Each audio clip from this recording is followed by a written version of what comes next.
complaints about the alleged implication in last week's programme that Her Royal Highness Princess Margaret has on 2 occasions been polite in public. The BBC now acknowledges that this is entirely true.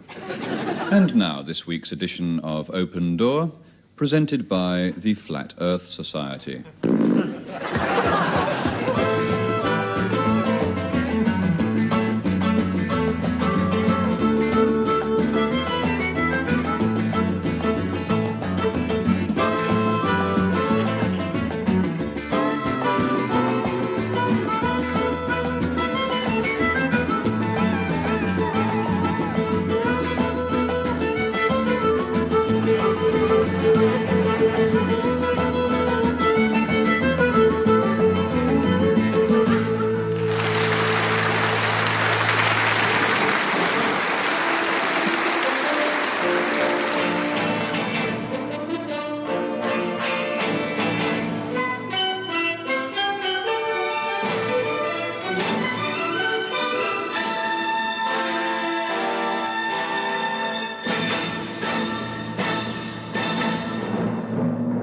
Iran, and the search goes on for the Ayatollah Khomeini's contact lens. South Africa, further relaxation of apartheid. Mr. Botha introduces the first racially mixed swimming pool.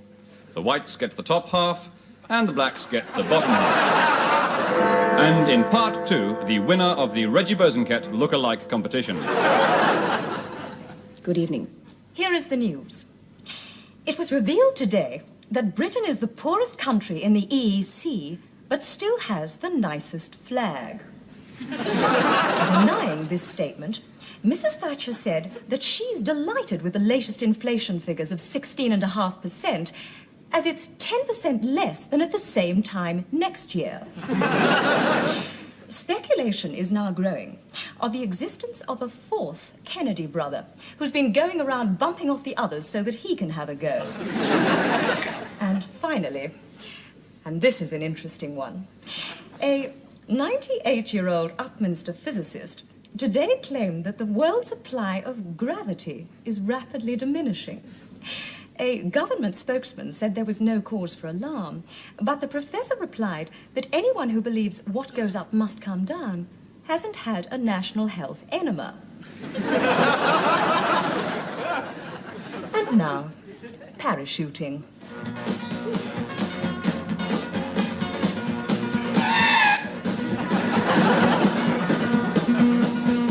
Right. Last item on the agenda is the appointment of a new top man to my team. Now, I think it ought to be a woman. Equal opportunities and so on. A woman? And a woman. And positive discrimination, so preferably black. A black woman? Aye, a black woman. And we don't employ any ex-convicts at the moment, do we? What about a black woman ex-convict? Right. A black woman ex-convict. In her late 50s. Late 50s? A lot of people find it very, very difficult to get jobs when they've been made redundant in their late 50s. Especially if they're educationally subnormal.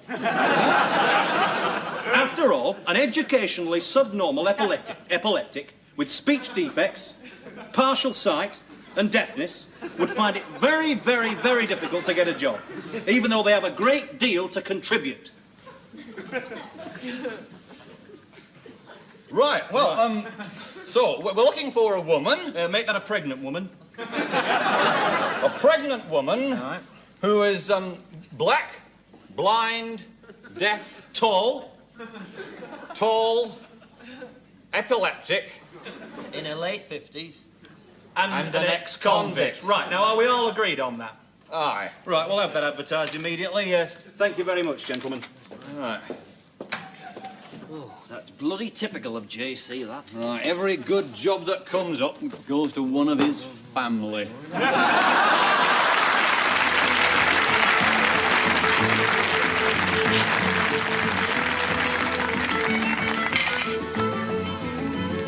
Thank you, Bob.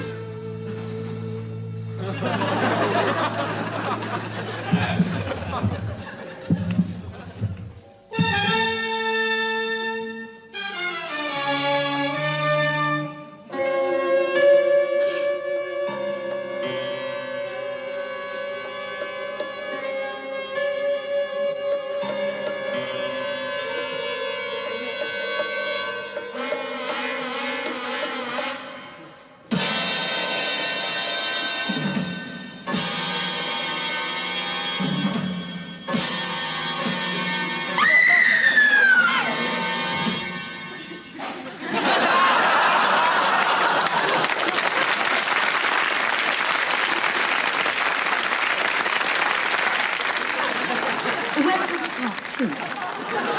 We've just heard that the national gravity shortage is more serious than previously thought.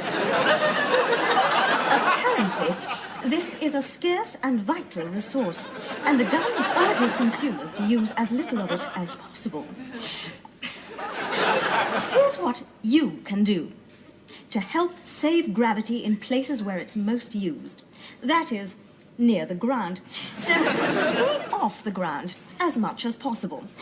Preferably up mountains or in aeroplanes, but generally stay on upper floors, tops of buses, and always use the upstairs loo. Yeah, it's funny you talking about charity just then, because last Sunday I gave quite a brilliant, I thought, sermon about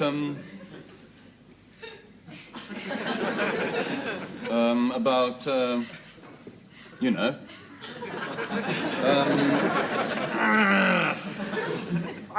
Walks on water.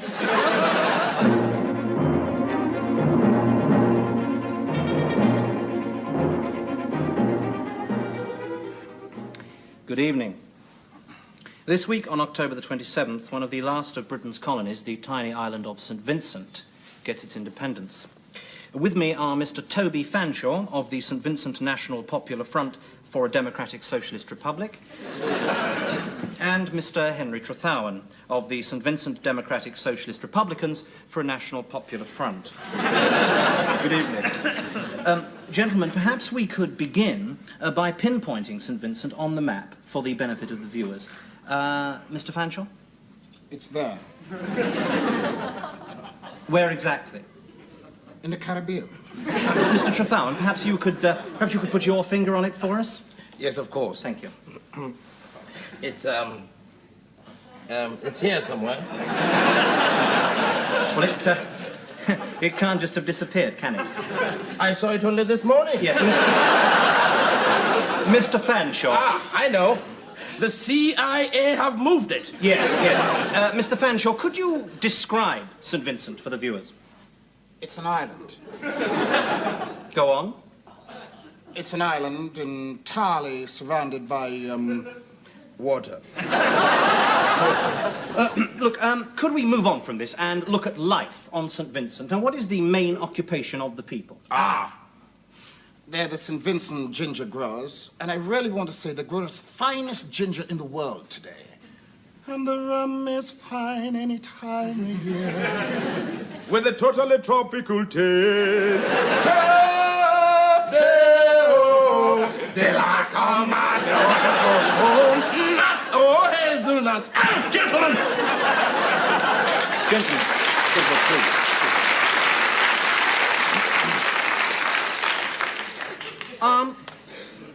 Have you actually ever been to St. Vincent? In what sense? Have you been there? No. You? No. I've read a lot about it. Me too. Oh, yes, what have you read? I read a holiday brochure. Holiday brochure. Yes, it gave me a great insight into the deplorable social conditions of life on St. Vincent. Such as? Do you know it costs a family of 4 £900 to live there for 10 days? Yes. Car hire extra. Yes. No season rebate. Shut up. I've read a book. Oh, yes, what was it called? The Mayor of Casterbury. The Mayor of Casterbury. Sit down. Bring back RTV! Bring back bloody RTV, that's what I say. Have you ever seen such a load of rubbish in your bloody life? Have you ever seen such a load of rubbish in your life?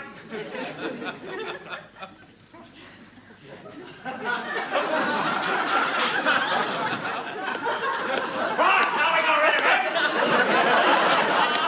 This is the biggest load of cock I've ever seen. Load of bloody rubbish, this is typical. And the sort of rubbish we've had to put up with since RTV went on strike, well, isn't it? This is bloody typical.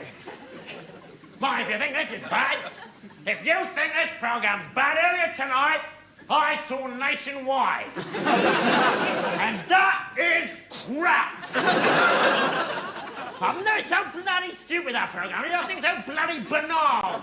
Characterless commuter entertainment par excellence, that bloody programme. I mean, they really have interesting people on it, you notice? really valuable, useful members of society. People who can play Monopoly with one foot. That's just sort of twat they have on Nationwide. People who can impersonate trombones. Oh, God, I hate it. And there's only one programme worse than this one, and Nationwide. And that's bloody life. That bloody life thing with that bloody bleeding Esther, bloody bleeding every ransom bloody woman. Just you make you sick. And they think they're so important, don't they? I mean, they really think they've got their fingers on the pulse of the nation. Have you noticed that? There's her swanning around in the foreground like an overgrown walking denture commercial. Shut up! And behind her, there's that cross-eyed baboon who fights around in front of the rubber plant. And behind him, there's those two Nancy boys who... I mean, these people are famous, for Christ's sake. Where's the company coming to, eh? Right, I've had my say and carry on.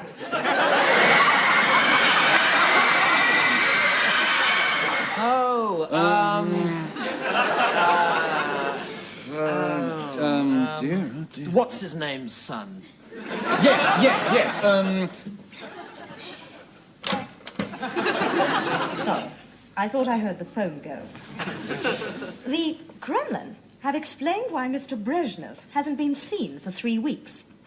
Apparently, it's his turn to queue at the butcher's. Reports are coming in from Iran that the Kurdish rebels have not been driven out of the town of Alikwana Koiba Bandahamalegia, but are still in possession of the last 2 syllables. And the secondary school maths teacher, who won £750,000 on the pools, says that he's going to invest 50% of it and just fritter away the other 3/4.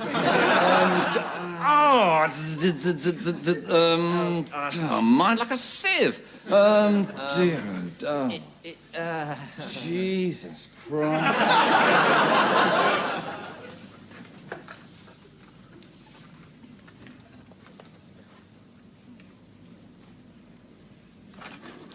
Home, darling. Darling, Hi. Oh, mwah. I'm sorry I'm late. what happened? Oh, you know, the usual. Got in the car, stuck the key in the ignition, booby trap. Oh, Yeah, blew half the boot off. how annoying. You know, I wouldn't mind, but the one I put in Bernard's didn't go off. Nothing went, grinning all over his stupid face. Wouldn't you take a shot at him? Well, I didn't like to, really. He had the firm's bazooka with him. Do they know he takes it home? Oh, yeah, they let him. Well, he has to drive through St. John's Wood, you know. You have to drive through Hampstead. Actually, they wanted me to take the troop carrier again, but all that backseat driving. When are Mary and Chris coming? Oh, they can't make it. What? Oh, well, Chris is being held hostage somewhere. Bloody hell. Listen, we go to all the trouble of stealing extra rations and then they cry off. Doesn't matter, darling. Well, you had to shoot a Sainsbury's cashier to get all that stuff. Now, don't exaggerate. I shot her because I don't think you should have to pay for the carrier bags. We went to them when I had plutonium poisoning. Look, if it upsets you, write them a letter bomb. Do you know how much it cost in stamps to send one of those things? What's this, darling? Oh, it's from the council. They're building a new rocket silo on the land at the back of the house. What? But they can't do that. It's part of the Heath. Well, apparently Camden's got fewer missile sites than any other London borough. What the hell are they playing at? And what's happened to the disarmament talks with Hackney and Westminster? They broke down. Typical. Absolutely bloody typical. Darling. Guess what Sebastian did after school today? What? Mugged his first OAP. It's about bloody time, too. We shouldn't force him, you know. Force him? Force him? He's 11 and he can't even strip a Schmeiser automatic. It's that school.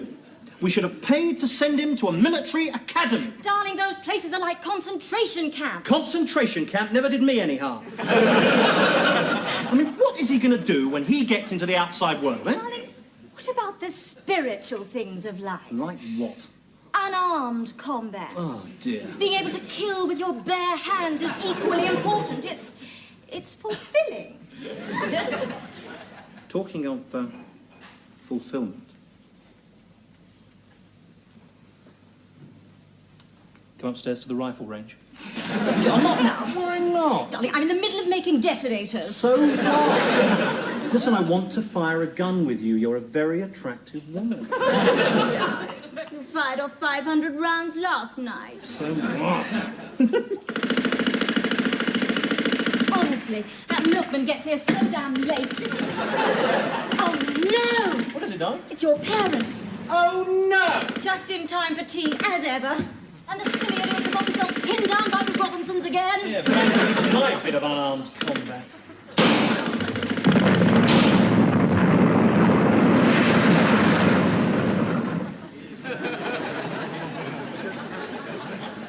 Are you a gay Christian? No, it's all right. I mean, I don't mind. I don't mind at all. I mean, if homosexuality is your thing, if that's the bag you're into, then that's great. Fantastic. I mean, don't be ashamed. Whatever you do, I mean, stand up. Come out of the toilet, as the phrase has it. And stand up and say, I am tempted to be a homosexual. And it'll be fine. And you may even decide after much prayer to enter into a committed and tempted relationship with a member of the same genital group. And if you do, and you feel you can do nothing about it, and you've been to a psychiatrist, and you've had aversion therapy, and you've tried tying metal weights to your private parts,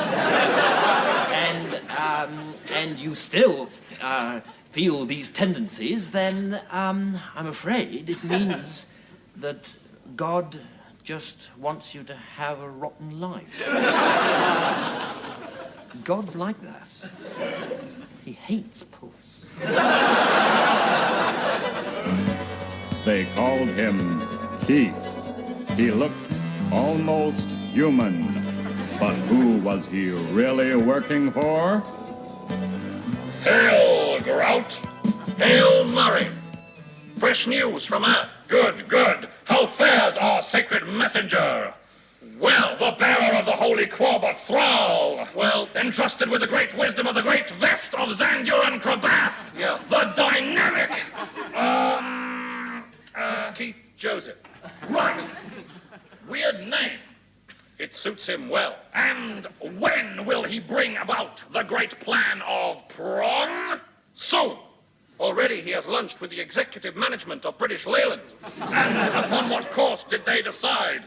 3 scampi, a Blanquette de Veau, and a fairly amusing little wine. A subtle move, perhaps. But I think I discern his strategy. Let there be many more of these scampis, many and even more blankets for all, and even more fairly amusing little wines until the ultimate and inexorable dawn of, thing. Whatever. Hooray!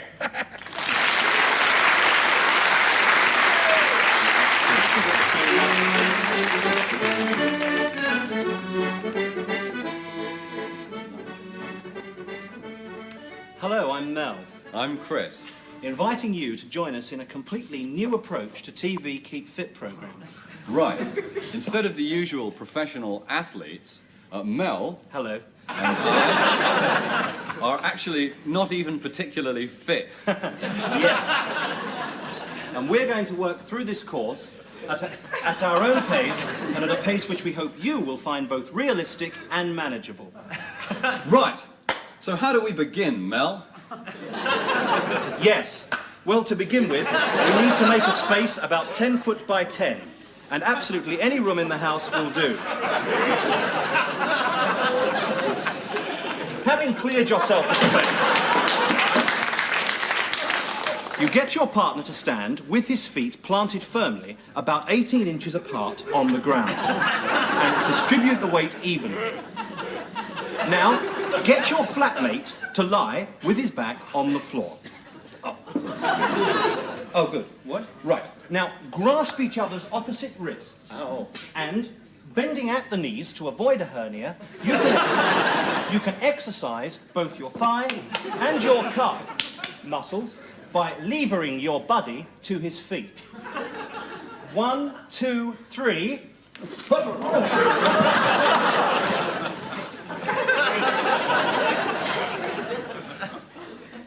Ow. Well, now it's your turn. Right, now.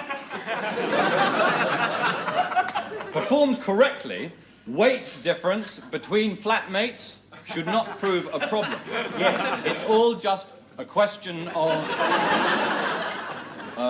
balance and leverage. Without much...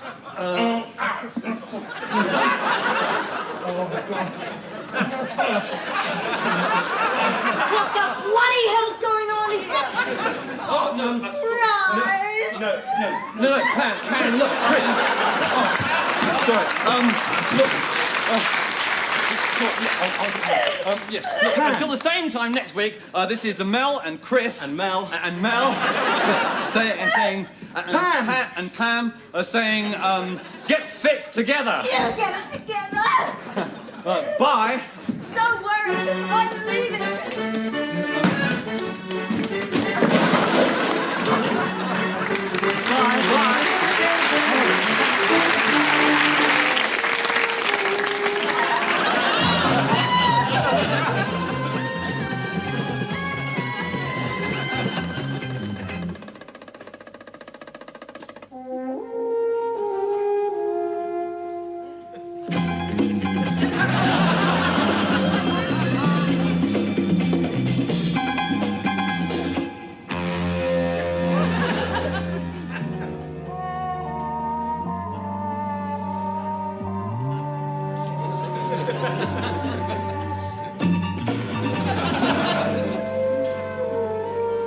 And all because the lady loves publicity.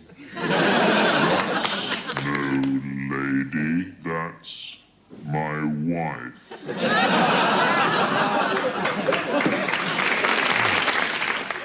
Mr. Fawlty, I don't understand.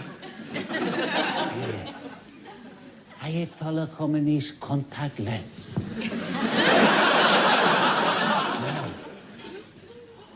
Ah, comprendo. Is it geluk? Oh.